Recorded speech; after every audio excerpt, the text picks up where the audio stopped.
আপনি কি এমন এক পরিস্থিতিতে আছেন যখন আপনি শত্রুদের ষড়যন্ত্র ও মিথ্যার মুখোমুখি হয়েছেন, দুষ্ট ও অহংকারী লোকদের দ্বারা পরিবেষ্টিত আছেন, ন্যায় বিচার ও ঈশ্বরের হস্তক্ষেপের আশা করছেন? তাহলে আপনার অবশ্যই প্রতিদিন সকালের প্রার্থনার অভ্যাস গড়ে তোলা প্রয়োজন। প্রতিদিন সকালে নিয়মিতভাবে কেন প্রার্থনার অভ্যাস গড়ে তোলা প্রয়োজন, তার প্রধান তিনটি কারণ নিয়ে আজকে আলোচনা করব। প্রথম কারণ হচ্ছে, সকালের প্রার্থনা খুবই গুরুত্বপূর্ণ।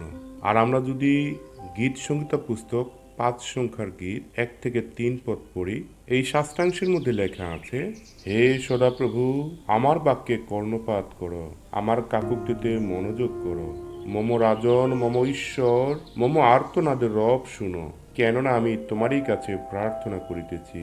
সদাপ্রভু, প্রাতকালে তুমি আমার রব শুনিবে, প্রাতে আমি তোমার উদ্দেশ্যে প্রার্থনা সাজাইয়া চাহিয়া থাকিব।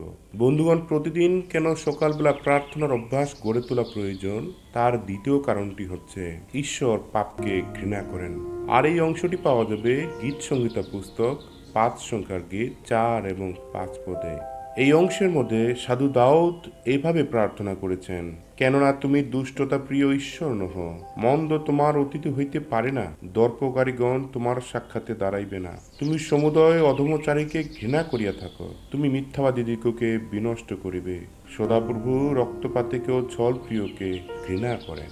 আমাদের প্রতিদিন সকালবেলা কেন প্রার্থনার অভ্যাস গড়ে তোলা প্রয়োজন, তার তৃতীয় কারণটি হচ্ছে, ঈশ্বর ধার্মিকদের অবশ্যই রক্ষা করবেন। আর এই সম্পর্কে পবিত্র বাইবেল গীত সংহিতা পুস্তক ৫ সংখ্যার গীত ১১ এবং ১২ পদে এই কথা লেখা আছে, কিন্তু তোমার শরণাপন্ন সকলে আহ্লাদিত হোক, তাহারা চিরকাল আনন্দ গান করুক, কেননা তুমি তাহাদিগকে রক্ষা করিতেছ।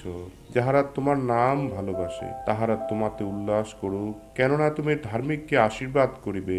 হে সদাপ্রভু, তুমি ঢালের ন্যায় তাহাকে প্রসন্নতায় বেষ্টন করিবে। বন্ধুগণ, তাই আসুন প্রতিদিন আমরা সকালবেলা প্রার্থনার অভ্যাস গড়ে তুলি। আমরা যখন শত্রুর ষড়যন্ত্র মিথ্যার মুখোমুখি হই, তখন সেই সমস্যা থেকে রক্ষা পাবার জন্য এই অভ্যাস গড়ে তোলা প্রয়োজন। যখন আমরা দুষ্ট ও অহংকারী লোকদের দ্বারা পরিবেষ্টিত হই, সেখান থেকে উদ্ধার পাবার পথ খুঁজে পাই না, তখন সকালবেলা নিয়মিতভাবে প্রার্থনার অভ্যাস তৈরি করি। তখন সেই সমস্যার হাত থেকে রক্ষা পাবার জন্য প্রতিদিন সকালবেলা নিয়মিতভাবে প্রার্থনার অভ্যাস গড়ে তুলি। আমরা যদি ন্যায় বিচার ও ঈশ্বরের হস্তক্ষেপের আশা করি, তাহলে অবশ্যই আমাদের প্রতিদিন সকালবেলা প্রার্থনার অভ্যাস গড়ে তোলা প্রয়োজন। আর আমরা যদি প্রতিদিন সকালবেলা প্রার্থনার অভ্যাস গড়ে তুলি, তাহলে বাক্য এই নিশ্চয়তা দিচ্ছে, প্রভু সকালের প্রার্থনা শুনেন, ঈশ্বর পাপকে ঘৃণা করেন এবং ঈশ্বর অবশ্যই ধার্মিক লোকদের উদ্ধার করেন। প্রভু সকলকেই আশীর্বাদ করুন।